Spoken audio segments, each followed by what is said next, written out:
안녕하세요. 바라온교회 박동성 목사입니다. 매일 성경 한 주간 미리 보기 4월 넷째 주입니다. 이번 주 본문은 신명기 32장부터 신명기 끝까지 그리고 시편으로 넘어가서 시편 103편이 되겠습니다.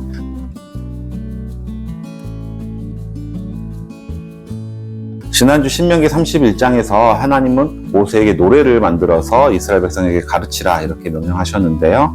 신명기 32장은 그 모세의 노래가 수록되어 있습니다. 33장은 이스라엘 백성들을 향한 모세의 마지막 축복이고요. 그리고 34장은 모세의 죽음으로 해서 신명기가 마무리되겠습니다. 그럼 한 장씩 살펴보겠습니다. 신명기 32장은 모세의 노래였습니다. 1절부터 14절은 이스라엘을 보호하신 하나님의 사랑과 은혜를 그 내용으로 하고 있고요. 15절부터 25절은 이스라엘의 배반과 그에 따른 하나님의 징벌하심입니다. 그리고 그 징벌은 다른 민족에게 지배를 받게 되는 것을 의미하는 거죠. 그리고 나서 26절부터 47절은 하나님께서 이스라엘의 대적자를 심판하시고 다시 이스라엘을 구원하실 것에 대한 내용을 노래로 하고 있습니다. 48절부터 마지막 절인 52절까지는 다시 하나님이 모세에게 임박한 죽음을 알려주는 내용이 되겠습니다.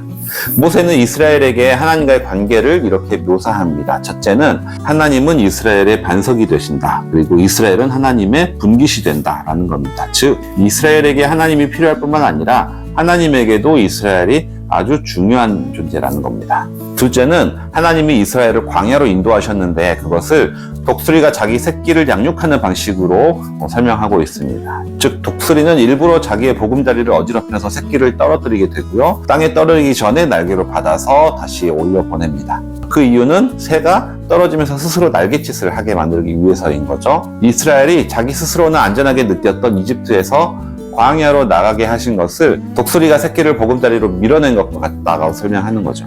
물론 이스라엘은 이러한 하나님의 은혜를 망각하고 다시 하나님을 떠나게 될 것입니다. 그리고 모세는 이를 예견한 노래를 가르침으로 인해서 하나님의 징벌은 이스라엘을 멸망하게 하기 위함이 아니라 다시 돌아오게 하기 위함임을, 그것이 목적임을 노래를 통해서 알려주는 것이죠. 신명기 33장은 모세의 축복입니다. 32장 말미에 임박한 죽음에 대해서 하나님께 듣고 나서 이제 자신의 죽음 앞에서 이스라엘 백성들을 축복합니다. 1절부터 5절은 서론으로 이스라엘 백성들을 향한 하나님의 축복을 선포하고요.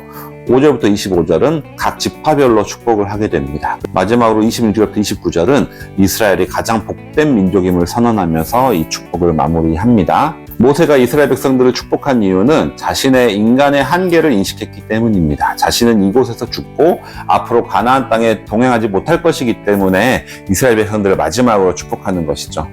하나님의 축복을 구한다는 것은 인간의 한계를 겸손히 인정하는 것과 같습니다. 그리고 이스라엘이 받는 복은 리더자인 자신의 능력에 있는 것이 아니라 하나님의 도우심에 있다는 것을 고백하는 행위인 것이죠. 물러날 때가 되면 자신이 얼마나 헌신했는지, 자신이 얼마나 많은 업적을 남겼는지를 열거하고 인정받고자 하는 한국교회의 많은 리더자들과는 비교가 되는 모습이라고 할 수가 있겠습니다. 마지막으로 모세가 이스라엘을 가장 행복하고 보배로운 민족이라고 고백하는 이유는 하나님이 백성으로 삼았기 때문입니다. 힘이 강력하기 때문에, 부유하기 때문이 아니라 하나님과의 관계가 그를 복된 민족이 되게 한다는 것이죠. 신명기 34장은 신명기 마지막 장이면서 모세의 오경을 마무리하는 내용입니다. 모세의 죽음이죠. 모세는 모압 평지에서 산 위에 올라가서 앞으로 건너가게 될 가나안 땅을 눈으로 바라보았지만 결국 그 땅을 밟지 못하고 숨을 거두게 됩니다.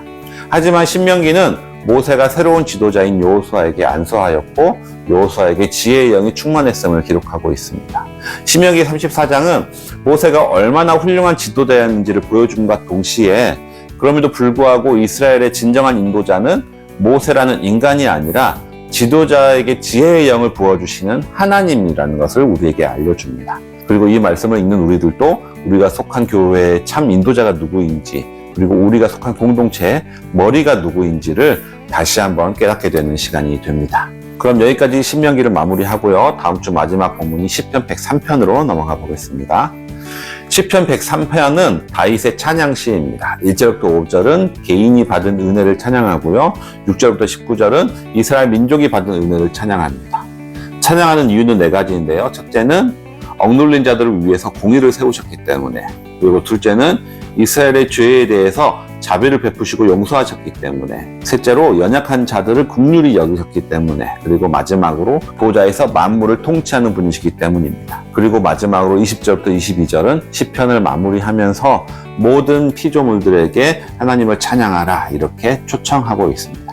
이렇게 다윗의 시편은 개인적인 찬양에서 이스라엘 민족의 찬양으로 확장되고 있고요. 마지막은 천사와 모든 피조물에게까지 찬양을 권면하는 것으로 하나님을 향한 찬양이 점점 확장되는 내용의 시편입니다. 우리가 하나님을 향한 찬양도 처음에는 개인적인 은혜를 고백하는 것에서 끝나는 것이 아니라 우리의 민족에서 그리고 온 우주를 향한 하나님의 은혜를 고백하는 것까지 나아가시는 여러분들이 되시길 바랍니다. 이번 주 묵상 본문은 여기까지입니다. 한 주간 주의 말씀을 가까이 하는 모든 성도님들 되시길 바랍니다.